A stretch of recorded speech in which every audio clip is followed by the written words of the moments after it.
The morning sun glimmered across the vast iron gates of the Marlowe estate, painting the golden details with an almost heavenly glow. Yet inside those gates, what unfolded was anything but heavenly. A woman in an elegant emerald dress stood tall, her face twisted with disdain as she tilted a heavy bucket of dirty water over an older woman and a little girl.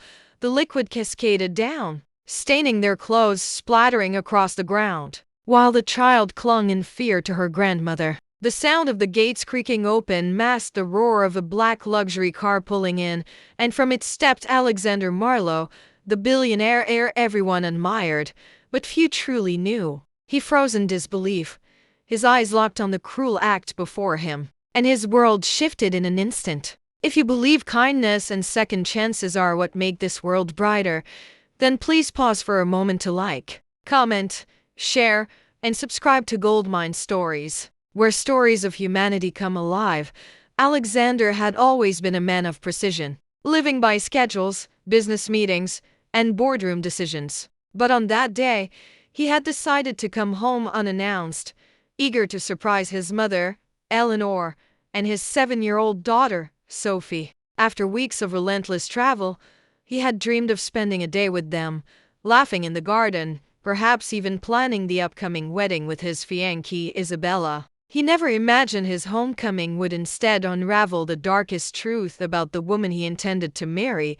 Eleanor was a graceful woman in her 60s, a widow who had raised Alexander alone after his father's passing. Her strength, dignity, and quiet resilience had shaped him into the man he was today. Sophie, his precious daughter, had lost her mother when she was just 2 years old. And since then, Eleanor had stepped into both roles, showering the child with unending love. For Alexander, his mother and daughter were not just family. They were his anchor, his heart, his very reason to keep moving through the ruthless storms of business and power.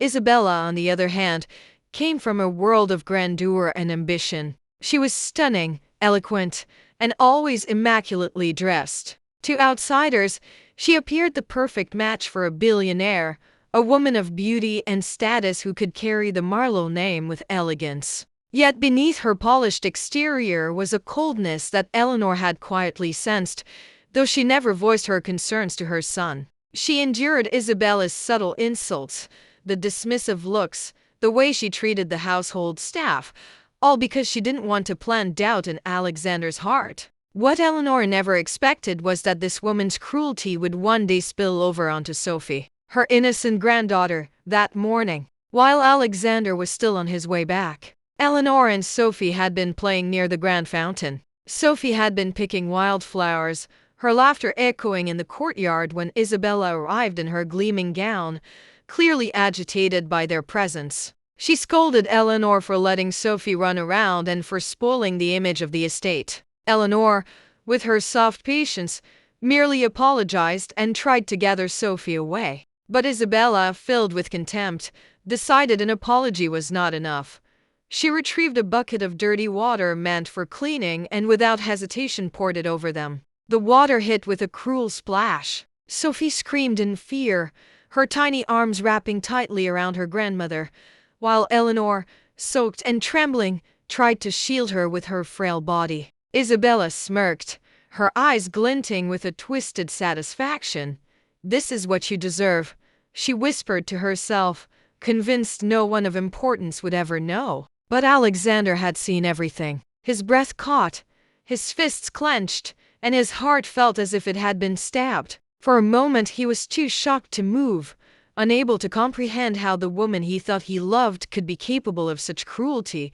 He had adored Isabella, defended her, even envisioned a future where she became a mother figure for Sophie. And now, in the blink of an eye, those dreams shattered like fragile glass. Slowly, he walked forward, his shoes echoing against the stone driveway. Isabella turned, startled, and the color drained from her face when she realized he was standing there.